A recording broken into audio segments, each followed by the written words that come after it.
बिस्मिल्लाहिर्रहमानिर्रहीम। अस्सलाम वालेकुम। Welcome to my YouTube channel mathematics specialist. आज हम एक्सरसाइज 8.2 के क्वेश्चन नंबर 47 से डिस्कस करने जा रहे हैं। तो अगर आप मेरे चैनल पर न्यू हैं तो मेरे चैनल को जरूर सब्सक्राइब कर लीजिए और इसको अपने दोस्तों के साथ शेयर भी जरूर कीजिए। क्वेश्चन नंबर 47 में इंटीग्रेशन करनी है theta square into sine 2 theta की। तो यहाँ पर मैं बुक वाला मेथड भी यूज करने लगा हूँ कि पीछे बहुत सारे क्वेश्चन में मैंने इंटीग्रेशन बाय पार्ट्स को उसके फार्मूला के साथ ही यूज करके उसको सॉल्व किया है तमाम क्वेश्चन को।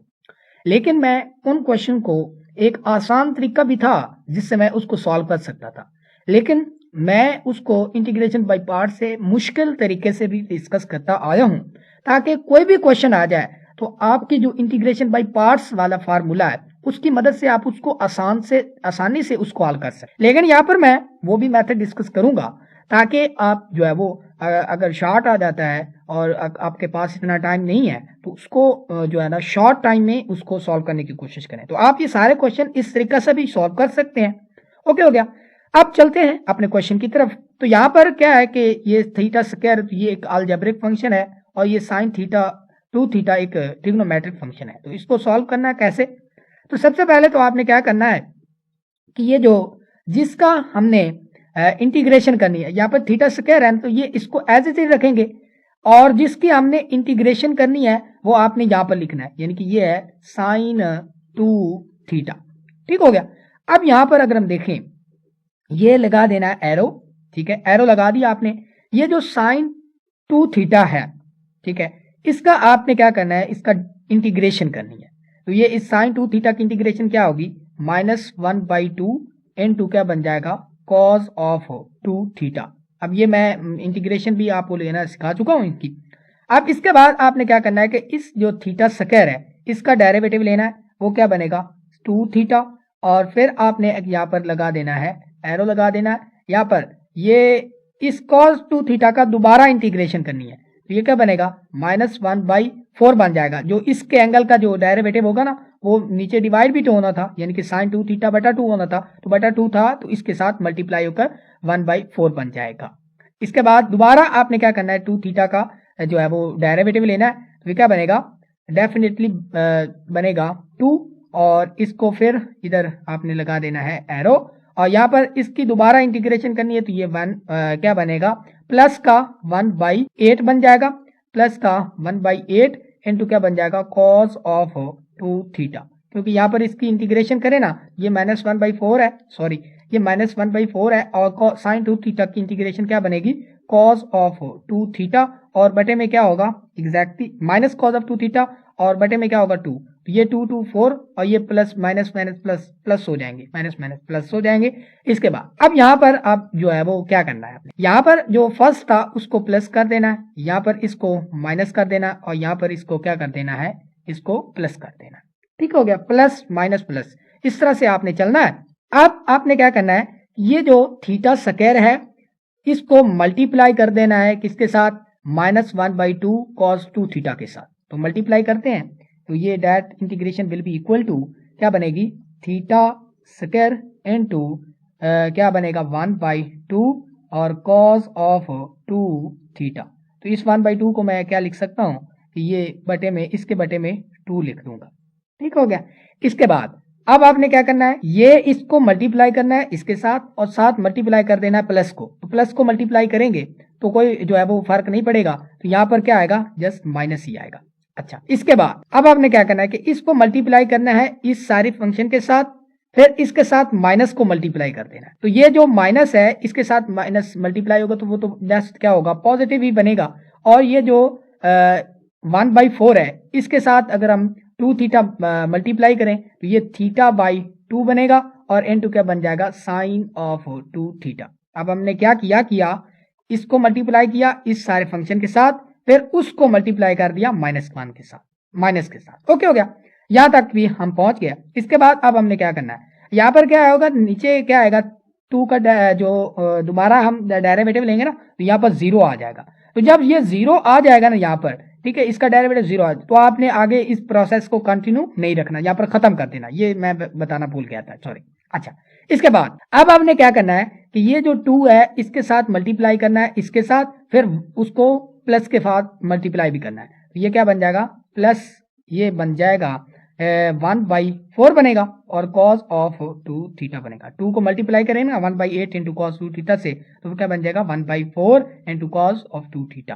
अब यहां पर ये इंटीग्रेशन बाय पार्ट्स हो गई हमारे पास। अब यहां पर आपने क्या करना है, जस्ट π/0 से π/2 तक आपने लिमिट पुट कर देनी है। तो जब आप लिमिट पुट करेंगे तो यहाँ पर जो है वो सबसे पहले तो आप अपर लिमिट पुट करेंगे, तो यहाँ पर माइनस पाई थीटा की जगह पर आप π/2 पुट करेंगे, तो ये π² बाई क्या बन जाएगा 4, थीटा स्क्वायर की जगह π² क्या करना है π/2 पुट करना, तो π²/4 बनेगा। वो इस 2 से मल्टीप्लाई होगा 4, तो वो 8 बन जाएगा। तो ये माइनस π² बन गया और इनटू क्या बन जाएगा कॉस ऑफ 2 n2, यहाँ पर क्या बना है 2 n2 π/2, तो ये 2 इस 2 से कैंसिल होकर यहाँ पर बाकी क्या बच जाएगा, डेफिनेटली पाई ही बच जाएगा। अब कॉस पाई की वैल्यू क्या होती है, हाँ क्या होती है, डेफिनेटली होती है -1, तो इसका मतलब ये -1 होती है। मतलब मैं अपर लिमिट भी पुट कर रहा हूँ और यहाँ पर उस लिमिट्स की वैल्यूज भी पुट कर रहा हूँ, ठीक हो गया। प्लस अब यहाँ पर भी थीटा है, तो थीटा की जगह पर π/2 पुट करेंगे, तो ये π/2 जब हम पुट करेंगे बटे में 2 होगा, तो ये 2 इस 2 से मल्टीप्लाई होगा, तो ये 4 बन जाएगा। n2 क्या बन जाएगा साइन ऑफ 2n2, ये भी क्या बनेगा π/2, ये 2 से कैंसिल हो जाएगा, तो बाकी क्या बच जाएगा साइन पाई, और साइन पाई क्या होता है 0, तो इसका मतलब यहाँ पर क्या होगा, यहाँ पर आएगा 0। ओके हो गया, प्लस 1/4 है।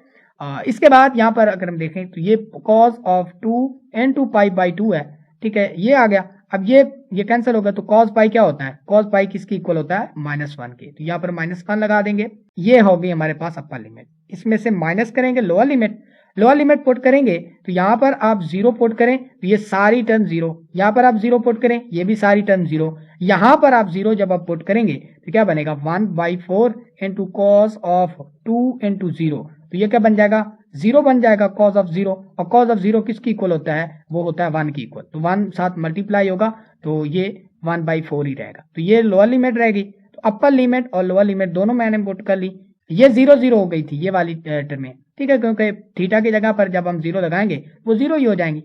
इसके बाद अब हमने मजीद इनको कैलकुलेशन करनी है, तो ये क्या बनेगा, अब यहाँ पर अगर हम देखें ये -1 और ये माइनस, ये मल्टीप्लाई होगा तो ये प्लस का π² 8 बन जाएगा, और ये जो π/4 0 से मल्टीप्लाई होगा तो ये 0 ही रहेगा। इसके बाद अगर हम देखें यहाँ पर ये माइनस का 1/4 है, तो ये माइनस का मैंने लिख देना है, ये है माइनस का 1/4। इसके बाद ये भी अगर हम देखें तो ये भी माइनस का π/4 है, 1/4 है, तो ये भी माइनस का 1/4 लिख दिया। इसके बाद ये π² अच्छा यहाँ पर एलसीएम ले लेते हैं, जब हम एलसीएम लेंगे तो ये क्या बनेगा 8, तो ये -1 इन -1 आएगा, सॉरी हाँ बिल्कुल -2 आएगा, ठीक है, -2 तो ये क्या बन जाएगा -4, तो ये -4 बन जाएगा। तो यहां तक ये हमारा होगा रिक्वायर्ड आंसर। अगर आप गौर करें ना तो ये इंटीग्रेशन बाय पार्ट्स ही हो रहा है, ये वाला जो प्रोसेस हमने किया है तो ये क्या है इंटीग्रेशन बाय पार्ट्स हो रहा है, कि first function as it is, दूसरे का इंटीग्रेशन, फिर दूसरे का डेरिवेटिव इंटीग्रेशन, फिर आपने डेरिवेटिव लिया फिर इंटीग्रेशन की, ठीक हो गया। तो जब ये डेरिवेटिव वहां पर 0 हो जाता था, यहाँ पर देखे ना जब हम इसका डेरिवेटिव 0 ये इसका डेरिवेटिव जब 0 हो जाता था तो तब हम उसका प्रोसेस को कंटिन्यू आगे नहीं रख पाते थे, ठीक हो गया। तो इस तरह के तमाम क्वेश्चन को आप इस पूरे मेथड से आप सॉल्व कर सकते हैं, तो आपने इसी मेथड को लेकर चलना है। तो बाकी जो तमाम पीछे क्वेश्चन हो चुके हैं इंटीग्रेशन बाय पार्ट से आपने किए हैं, तो वहां पर आपने छोटे छोटे करके रजिस्टर पर आपने किए हैं, तो वहां पर छोटे छोटे करके इस तरीका से भी करने हैं, और आपने जो एग्जामिनेशन में है आपने इसी वे से लेकर इनको चलना, ठीक होगा। वो इंटीग्रेशन बाय पार्ट्स मैंने इसीलिए करवाए हैं ताकि आपकी प्रैक्टिस ज्यादा से ज्यादा हो सके, लेकिन जो हमने तो आसानी की तरफ जाना है, तो आपने क्वेश्चन जो ज्यादातर होंगे आपने इसी तरह टैकल करने हैं। अब हम चलते हैं क्वेश्चन नंबर 49 की तरफ। तो क्वेश्चन नंबर 49 में हमारे पास जो लिमिट है वो 2/√3 है से लेकर 2 तक है, और इंटीग्रेशन किसकी करनी है t into second inverse of t, और इसके बाद इसका डिफरेंशियल है। तो इसके लिए हम यहाँ पर भी इंटीग्रेशन बाय पार्ट्स यूज करेंगे, क्योंकि यहाँ पर जो इनवर्स वाला फंक्शन है, यहाँ पर अब इस तरह के क्वेश्चन में जब ट्रिग्नोमेट्रिक के इनवर्स आ जाए तो इसको आइलेट से जो है वो करना थोड़ा सा मुश्किल हो जाता है। तो इसमें हम उल्ट काम करते हैं। क्या करते हैं कि जो सीकेंट इनवर्स ऑफ टी है ना, इसको हम फर्स्ट का नाम दे देते हैं और जो ट्रिग्नोमेट्रिक अलजेब्रिक फंक्शन है उसको हम सेकंड का नाम दे देते हैं। ठीक हो गया। तो ये जरूरी नहीं है कि हर क्वेश्चन में आपको ये वाला जो आइलेट का फार्मूला है ये आपको आसानी दे, ये हर क्वेश्चन में नहीं चलेगा। ठीक हो गया। तो ये कुछ क्वेश्चंस हैं जिनमें ये जो है वो ज्यादा बिल्कुल बल्कि ज्यादा क्वेश्चंस हैं जिनमें ये आपको आसानी देता है, लेकिन कुछ क्वेश्चंस हैं जहां पर इसको जो अगर हम अप्लाई करें तो हमारे लिए मुश्किल भी बन सकता है। ठीक हो गया। तो इसको हम इंटीग्रेशन बाय पार्ट से करते हैं। तो सबसे पहले तो ये जो सीकेंट इनवर्स ऑफ टी होगा वो एज इट इज होगा और इंटीग्रेशन किसकी होगी, टी की, और यहाँ पर डिफरेंशियल ऑफ टी बनेगा। इसके बाद जो यहाँ पर आपने लिमिट अपने डाल लेनी है कि ये जो 2/2/√3 से लेकर किस पर होनी है, 2 तक होनी है। ठीक हो गया। ये लिमिट हमारे पास यही है, बिल्कुल ठीक है। अच्छा, इसके बाद first function as it is, second की इंटीग्रेशन, इसके बाद माइनस होना है होल इंटीग्रेशन। ठीक हो गया। इस पे आपने लिमिट लगा रही है 0 से लेकर 2/√3 से लेकर 2 तक, और यहाँ पर होल इंटीग्रेशन हो तो सबसे पहले क्या होगा, डेरिवेटिव होगा फर्स्ट का जिसको हमने एज ए रखा था, यानी कि सीकेंट इनवर्स ऑफ टी की, और इसके साथ मल्टीप्लाई होगा टी की इंटीग्रेशन, और इस होल की इंटीग्रेशन के लिए यहाँ पर डिफरेंशियल ऑफ टी लगा देंगे। ओके होगा, यहाँ तक पहुंच गया। इसके बाद ये इक्वल होगा सीकेंट इनवर्स ऑफ टी, और यहाँ पर क्या होगा, टी की इंटीग्रेशन होगी टी स्क्वायर बाई 2, और इस पे होल लिमिट लग जाएगी 2/√3 से लेकर 2 तक। इसके बाद इसमें से माइनस होगा होल इंटीग्रेशन 2/√3 से लेकर 2 तक, और यहाँ पर अगर हम देखें तो ये सीकेंट इनवर्स ऑफ टी है, तो अगर हम इसके डेरिवेटिव की बात करें तो ये बनेगा 1/t into square root of t square minus 1। ये आपने याद रखनी होती है इनकी इंटीग्रेशन, इनवर्स के डेरिवेटिव। ठीक हो गया। तो यहाँ पर आ गया। इसके बाद यहाँ पर आएगा टी स्क्वायर बाई क्या बन जाएगा यहाँ पर 2, और इस होल की इंटीग्रेशन यहाँ पर ये बन जाएगी। ओके हो गया। इसके बाद अब हम मजीद आगे बढ़ते हैं। ये क्या बन जाएगा, सीकेंट इनवर्स ऑफ टी क्या बन जाएगा, ये इस तरह टी स्क्वायर लगा लें और बटे में क्या होगा 2 होगा, और इस पे जो लिमिट होगी 2/√3 से लेकर 2 तक माइनस इंटीग्रेशन। अब यहाँ पर अगर हम देखें ना तो यहाँ पर ये जो टी है इस टी स्क्वायर से हो जाएगा कैंसल आउट, तो यहाँ पर ये जो 1/2 है वो बाहर बच जाएगा, बाकी इंटीग्रेशन किसकी बच जाएगी, एग्जैक्टली वो बच जाएगी टी इनटू बटे में क्या होगा square root of t square minus 1। तो इसको मैं ऊपर नोमिनेटर में जब ले जाऊंगा तो इसको मैं लिख सकता हूँ टी स्क्वायर माइनस 1 की पावर -1/2। ओके हो गया ना। तो यहाँ पर मैं इस तरह लिख सकता हूँ इनटू क्या बन जाएगा डिफरेंशियल ऑफ टी, और लिमिट हमारे पास है 2/√3 से लेकर 2 तक। यहाँ तक अब जो है वो पहुंच चुके हैं। अब हमने इसको थोड़ा सा सॉल्व करना है। अच्छा, इसके बाद यहाँ पर इक्वल होगा ये t square secant inverse of t as it is रहेगा, बटे में क्या होगा 2, और लिमिट भी 2/√3 से लेकर 2 तक एज इट इज -1/2। अब यहाँ पर मैं क्या करने जा रहा हूँ कि जो है वो इस टर्म में मैं यहाँ पर क्या करता हूँ कि 2 से मल्टीप्लाई भी कर देता हूँ, 2 से मल्टीप्लाई भी कर देता हूँ और 2 से डिवाइड भी कर देता हूँ। ठीक होगा, मल्टीप्लाई भी किया और डिवाइड भी किया। ठीक हो गया, ये होगी बात, आ गई समझ। इसमें अब हमने ये क्यों किया, अब अगर हम गौर से देखें तो ये वाला फंक्शन है, ये इसकी पावर है। अब ये वाली पावर है, पावर की बेस क्या है टी स्क्वायर माइनस 1, इसका जो डेरिवेटिव वो साथ मौजूद है, क्या है 2t। तो जब कोई पावर हो उसकी बेस हो और उसकी बेस का डेरिवेटिव उसके साथ मल्टीप्लाई हो रहा हो, तो हम क्या करते हैं उसकी इंटीग्रेशन में क्या करना, उसकी इंटीग्रेशन लेने के लिए हम क्या करते हैं, ये 2 तो रहेगा ये वाला, ठीक है 1/4 बन जाएगा, इसको हम 1/4 ही लिख लेते हैं। अब जो है वो इसकी इंटीग्रेशन क्या होगी कि जब भी कोई पावर हो उसकी बेस का डेरिवेटिव साथ मौजूद हो तो हम उसी पावर में उसी फंक्शन उसकी इंटीग्रेशन के लिए उसी फंक्शन की पावर में एक इजाफा कर लेते हैं और वही पावर नीचे भी लिख देते हैं। अब -1/2 में +1 करेंगे तो ये प्लस का 1/2 बनेगा और बटे में क्या होगा 1/2 बन जाएगा, और इस पे भी लिमिट लग जाएगी हमारे पास, कहां से 2/√3 से लेकर 2 तक। ओके हो गया। तो यहां तक अब हम जो है वो पहुंच चुके हैं। इसके मजीद आगे जो है वो डिस्कस करते हैं। ये 2 और ये 2 हो जाएंगे कैंसल आउट, तो ये जब 2 और 2 हो जाएंगे कैंसल आउट तो ये क्या बनेगा 2 और 4, ठीक हो गया। यहाँ पर 4 था ना, ठीक है 1/4 था, तो ये 2 और 4 जब हम कैंसल आउट करेंगे तो क्या बनेगा, ये बन जाएगा 2 बच जाएगा यहाँ पर।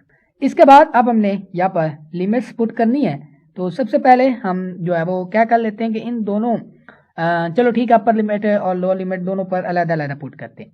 इस फंक्शन पर जब हम अपर लिमिट पुट करेंगे तो ये क्या आएगा 2, तो यहाँ पर 2 का स्क्वायर क्या बनेगा 4 इंटू क्या बन जाएगा सेकेंड इनवर्स ऑफ क्या बन जाएगा 2 बन जाएगा। यहाँ पर सॉरी, यहाँ पर होना था इनवर्स, ठीक हो गया। यहाँ पर अगर ऊपर भी देख सकते हैं सेकेंड इनवर्स ऑफ टी है तो अपर लिमिट में क्या होगा 2 होगा। ओके हो गया। इसके बाद बटे में भी क्या होगा, डेफिनेटली हो जाएगा 2। अब इसके बाद ये अपर लिमिट हो गई, इसके बाद इसमें से माइनस होनी है लोअर लिमिट, तो लोअर लिमिट जब हम इस टी की जगह टी स्क्वायर की जगह पर 2/√3 डालेंगे तो ये 4/3 बन जाएगा। और ये क्या बन जाएगा, इस टी की जगह पर भी क्या करेंगे, सेकेंड इनवर्स ऑफ टी की जगह पर क्या डालेंगे 2/√3, और ये जो 2 था यहाँ पर हम डाल देंगे तो ये क्या बन जाएगा 2 बन जाएगा। अब ये 2 और ये 3 जब हम करेंगे मल्टीप्लाई तो ये क्या बन जाएगा 4/6 बन जाएगा, ठीक हो गया। और 4/6 को हम मजीद क्या लिख सकते हैं 2/3 लिख सकते हैं। ओके होगा। ये अपर लिमिट और लोअर लिमिट इसकी कंप्लीट हो गई इस फंक्शन की। इसके बाद अब हमने क्या करना है कि इस फंक्शन जो दोबारा हमारे पास ये वाला फंक्शन है इसकी अपर लिमिट और लोअर लिमिट लिखनी है, तो ये -1/2 चलो बाहर ले लेते हैं। लोअर लिमिट अगर हम अपर लिमिट इसमें पुट करें क्या बनेगा, टी स्क्वायर की जगह पर आप क्या पुट कर सकते हैं, यहाँ पर 2 पुट करें तो 2 की पावर 2 क्या बन जाएगी 4, और 4 minus 1 will be equal to 3, तो 3 की पावर क्या बन जाएगी, यानी कि ये √3 के इक्वल आ जाएगा। माइनस इसमें से लोअर लिमिट करेंगे। अब यहाँ पर देखें कि ये जो 2/√3 है इस टी की स्क्वायर की जगह पर डालेंगे तो वो क्या बनेगा 4/3 यानी कि 4/3 बनेगा। इसमें से अगर हम -1 करें तो ये क्या बनेगा 4 - 3 that will be equal to 1/3। अब जो है वो क्योंकि ऊपर 1/2 पावर है तो इसके लिए ये बन जाएगा 1/√3 बच जाएगा। ये लोअर लिमिट भी कंप्लीट हुई। इसके बाद अब यहाँ से आगे हम चलते हैं, मूव करते हैं। ये 2 और ये 4 आपस में कैंसिल होंगे, ये क्या बन जाएगा यहाँ पर 2 बचेगा। अब यहाँ पर अगर हम देखें ना सेकेंड इनवर्स ऑफ 2, अब यहाँ पर अगर हम गौर करें तो यहाँ पर 2 बचा था तो हम 2 को यहाँ पर लिख देंगे, इनटू सेकेंड इनवर्स ऑफ 2 है तो ये बनता है π/3 के इक्वल, -2/3 है, और second inverse of 2/√3 that will be equal to π/6, और ये अपर लिमिट और लोअर लिमिट इस फंक्शन की होगी। इसके बाद इसमें से माइनस होना है क्या 1/2 यानी कि लोअर लिमिट इसकी अपर लिमिट और लोअर लिमिट, तो इसको अगर हम सॉल्व करें तो ये क्या बन जाएगा √3 क्या बन जाएगा, हाँ तो ये 3 - 1, तो ये इस तरह से आ जाएगा हमारे पास। अच्छा, इसके बाद अगर हम यहाँ पर मजीद गौर करें ये क्या बन जाएगा, ये 2π/3 था यानी कि 2π/3 था।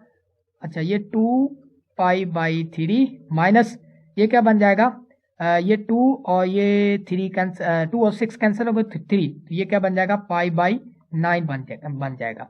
ओके होगा। तो यहाँ पर इसमें माइनस क्या होगा, तो यहाँ पर भी 1/2 है, और यहाँ पर अगर हम देखें तो 3 - 1 will be equal to 2 over क्या होगा √3 बन जाएगा। इसके बाद अब हम मजीद आगे बढ़ते हैं। अब यहाँ पर अगर हम गौर करें तो यहाँ पर इसका एलसीएम लेते हैं। जब हम इसका एलसीएम लेंगे तो ये 9 आएगा, तो 6 से पाई आ जाएगा, 6 पाई माइनस क्या बन जाएगा पाई, और ये क्या आएगा इसका आंसर आ जाएगा। इसके बाद माइनस ये 2 और ये 2 हो जाएंगे कैंसल आउट, तो यहाँ पर क्या बच जाएगा 1/√3। तो मैं क्या करता हूँ ऊपर भी √3 से मल्टीप्लाई कर देता हूँ, नीचे भी √3 से मल्टीप्लाई कर देता हूँ, ये सारा मेल मिला के क्या बचेगा √3/3 बन जाएगा। ओके हो गया। तो यहाँ पर अगर हम देखें यहाँ पर इसकी जो वैल्यू आएगी वो आएगी 5π/9 माइनस क्या होगा √3/3 आएगा। इसका भी एलसीएम लेंगे 9 आएगा, अब ये 5π और ये क्या आएगा -3 इंटू √3 आएगा। तो that will be our required answer. अब हम चलते हैं क्वेश्चन नंबर 50 की तरफ। तो यहाँ पर भी इंटीग्रेशन करनी है 2x into second inverse of x square की, और यहाँ पर जो लिमिट है 0 से 1 ओवर √2 तक है। तो यहाँ पर भी हमने ऐसे ही उल्टा ही रूल चलवाना है कि जो एक्सपोनेंशियल फंक्शन है इसको फर्स्ट करार दे देना है, और जो क्योंकि इनवर्स ऑफ ट्रिग्नोमेट्रिक फंक्शन है और अलजेब्रिक फंक्शन को आपने क्या कर देना है, सेकंड फंक्शन का रूल दे देना है। तो यहाँ पर हम क्या करते हैं कि इसकी इंटीग्रेशन कंप्लीट करते हैं। इंटीग्रेशन मैं आपको डायरेक्ट सॉल्व करने लगा हूँ। तो सबसे पहले तो क्या होगा, ये जो साइन इनवर्स ऑफ क्या बन जाएगा, x square as it is रहेगा क्योंकि फर्स्ट फंक्शन कहा है इसको हमने। इसके बाद 2x की इंटीग्रेशन करेंगे तो 2 ये बन जाएगा एक्स स्क्वायर बाई 2 बच जाएगा। इसके बाद इसमें से माइनस होगी होल इंटीग्रेशन। तो सबसे पहले तो डेरिवेटिव होगा किसका, derivative with respect to x of किसका होगा, sine inverse of x square का।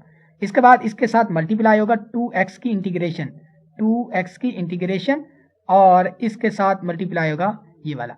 अब यहाँ पर अगर हम गौर करें ना तो ये 2x की इंटीग्रेशन तो हम ले चुके हैं, ये क्या बनेगी 2x स्क्वायर बाई 2 बन जाएगी। तो ये 2 और 2 हो जाएंगे कैंसिल, तो इसका मतलब सिंपली हम यहाँ पर x स्क्वायर लिख सकते हैं। यहाँ पर भी आप जो है वो 2 कैंसिल हो जाएंगे तो यहाँ पर सिंपली x स्क्वायर लिख सकते हैं। अच्छा, इसके बाद अब हम क्या करने जा रहे हैं, तो क्या कर लेंगे, तो ये क्या बन जाएगा साइन। अच्छा, यहाँ पर जो एक चीज हम भूल गए वो यहाँ पर लिमिट लगानी है आपने, तो वो क्या थी 0 से लेकर 1 ओवर स्क्वायर रूट ऑफ 2, 0 से लेकर 1 ओवर स्क्वायर रूट ऑफ 2, ये लिमिट लगा देनी। इसके बाद अब हमने क्या करना, ये एक्स स्क्वायर बनेगा, sign inverse of x square है और इस पे लिमिट कितनी है 0 से लेकर 1 ओवर स्क्वायर रूट ऑफ 2 तक माइनस। अब इस होल इंटीग्रेशन की तरफ आते हैं, वो 0 से लेकर 1 ओवर स्क्वायर रूट ऑफ 2 है। अब यहाँ पर देखें कि इसका जो डेरिवेटिव होगा ना, अगर होता है साइन इनवर्स ऑफ एक्स तो उसको हम लिखते हैं 1 ओवर 1 माइनस एक्स स्क्वायर, ठीक हो गया। अच्छा, इस तरह लिखते हैं। अगर यहाँ पर क्या है, यहाँ पर एक और बात भी होती है कि ये जो साइन इनवर्स ऑफ एक्स होता है इसको हम लिख देते हैं 1 माइनस एक्स स्क्वायर, फिर इसका जो एंगल है उसका डेरिवेटिव यहाँ पर मल्टीप्लाई भी करते हैं, वो 1 होता है, इसके लिए हम जो है वो इसको इस तरह से लिख सकते हैं। अब यहाँ पर क्या आ गया, sine inverse of x square आ गया है। अब यहाँ पर इसका डेरिवेटिव क्या होगा, तो डेफिनेटली जो 1 के बटे में क्या होगा, स्क्वायर रूट होगा। पहले तो स्क्वायर रूट में 1 माइनस जो इसके एंगल का एंगल है यानी कि एक्स स्क्वायर है उसका हम स्क्वायर लेंगे। यहाँ पर x था, यहाँ पर x स्क्वायर है, तो यहाँ पर x की पावर 2 है तो x की पावर 2 का स्क्वायर लेंगे तो वो x की पावर 4 बनेगा। फिर हमने क्या करना है कि इसी एंगल का डेरिवेटिव साथ इसके साथ मल्टीप्लाई भी करना है, तो एक्स स्क्वायर का डेरिवेटिव क्या होगा 2x। तो इसका मतलब क्या है, मैं यहाँ पर लिख सकता हूँ 2x ओवर 1 माइनस एक्स की पावर 4 और इनटू क्या बन जाएगा ये वाला x square as it is आएगा और यहाँ पर डिफरेंशियल ऑफ एक्स लगेगा। इसके बाद अब हम मजीद आगे बढ़ते हैं, ये जो है वो इसको अभी जो है ना खत्म करते हैं। यहाँ पर अपर लिमिट और लोअर लिमिट लगा लेते हैं। ये 1 क्या करेंगे, अपर लिमिट x की जगह पर 1 pi square root of 2 put करेंगे ना, ये क्या बनेगा 1 ओवर 2 बनेगा क्योंकि x का स्क्वायर है 1/2 और ये क्या बन जाएगा साइन इनवर्स ऑफ क्या बनेगा 1/2 ही बनेगा 1/2। तो इसके बाद माइनस लोअर लिमिट अगर हम यहाँ पर 0 पुट कर दें तो ये 0 ही हो जाएगा, तो ये मतलब लोअर लिमिट या अपर लिमिट लोअर लिमिट इसकी ये आ जाएगी। इसके बाद माइनस, अब हम इसकी बात करते हैं। यहाँ पर अगर हम गौर करें ये 2x की पावर क्या है हमारे पास 0 से लेकर square root of 2 1 over square root of 2 है। अब यहाँ पर ये 2x जब ये इस x से मल्टीप्लाई होगा तो क्या बनेगा, तो ये क्या बन जाएगा 2x into x square that will be equal to 2x की पावर 3। अब यहाँ पर अगर हम गौर करें तो ये जो 1 ओवर 1 माइनस एक्स की पावर 4 की पावर क्या है 1/2 यहाँ पर है, तो इसको जब हम नोमिनेटर में ले जाएंगे 1 माइनस एक्स की पावर क्या बन जाएगी 4 और इसकी होल पावर क्या बन जाएगी माइनस का 1/2 इनटू डिफरेंशियल ऑफ एक्स बन जाएगा। अब यहाँ पर मैं एक और चीज करने लगा हूँ कि ये जो है वो 2 से डिवाइड भी कर लूंगा और 2 से यहाँ पर मल्टीप्लाई भी कर लूंगा। ये 2 मल्टीप्लाई होंगे तो ये क्या बन जाएगा 4x की पावर 3 बन जाएगा। अब यहाँ से आगे जो है वो चलने वाली बात है। अगर हम यहाँ पर गौर करें तो यहाँ पर ये जो है 1/2 साइन इनवर्स ऑफ 1/2 और इनटू ये क्या बन जाएगा माइनस 1/2। अब यहाँ पर अगर हम गौर करें तो ये जो पावर है इसकी जो बेस है इसका जो डेरिवेटिव है वो क्या होना था यहाँ पर 4x की पावर 3 माइनस 4x की पावर 3। तो इसलिए मैं यहाँ पर एक और भी कर लेता हूँ कि ये -1 से मल्टीप्लाई कर लेता हूँ इधर भी और इधर करूंगा मल्टीप्लाई तो ये क्या बन जाएगा प्लस का बन जाएगा। ओके हो गया, तो एग्जैक्टली ऐसा ही मैंने किया। अच्छा, इसके बाद अब मैं क्या कर सकता हूँ कि यहाँ पर -4x³ आ गया, तो इसमें लिए मैं यहाँ पर इस की इंटीग्रेशन किस तरह लिख सकता हूँ कि इसकी पावर में एक इजाफा कर दूंगा, यहाँ पर प्लस हो गया ना, तो इसकी पावर में इजाफा यानी कि -1 x की पावर हमारे पास है 4 और इसकी पावर में एक इजाफा यानी कि ये 1/2 हो जाएगा, बटे में भी वही 1/2 ही लिखेंगे, ये 2 और ये 2 कैंसिल हो जाएंगे। अब लिमिट है 0 से लेकर 1/√2 तक।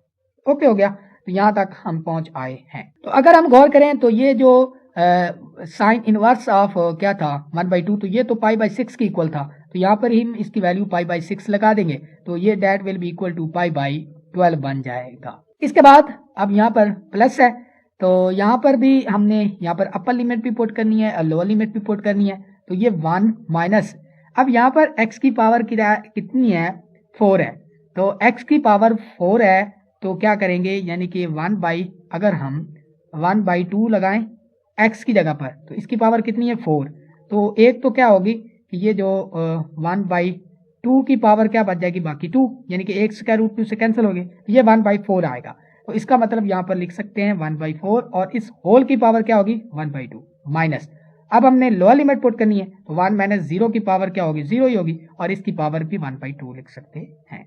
ओके हो गया, तो यहाँ पर π/ क्या बन जाएगा 12 प्लस क्या बन जाएगा, यहाँ पर अगर हम देखें तो ये 1 - 1/4 है, तो ये 4 1 दैट विल इक्वल टू 3/4, तो ये इस तरह लिख सकते हैं कि 3/4 √3/4, ये जो 4 है ये आज़ाद हो सकता है यहाँ से, तो मैं इसको मजीद क्या लिख सकता हूँ √3/बाई लिख सकता हूँ, 4 को √4 को 2 लिख सकता हूँ, माइनस क्या हो जाएगा 1 हो जाएगा। ओके हो गया, अब यहाँ पर मैं एलसीएम ले सकता हूँ, तो लूँगा एलसीएम 12 आएगा, यहाँ पर पाई आ जाएगा और यहाँ पर क्या आएगा 6 × √3 आएगा और माइनस कितना आएगा डेफिनेटली आ जाएगा 12, तो ये हमारे पास हमारा रिक्वायर्ड आंसर होगा। तो ये थे हमारे पास क्वेश्चन नंबर 47 से लेकर हमने 50 तक ही जो है इसको डिस्कस कर पाए हैं, क्योंकि अब टाइम जो है वो ज़्यादा अप हो रहा है।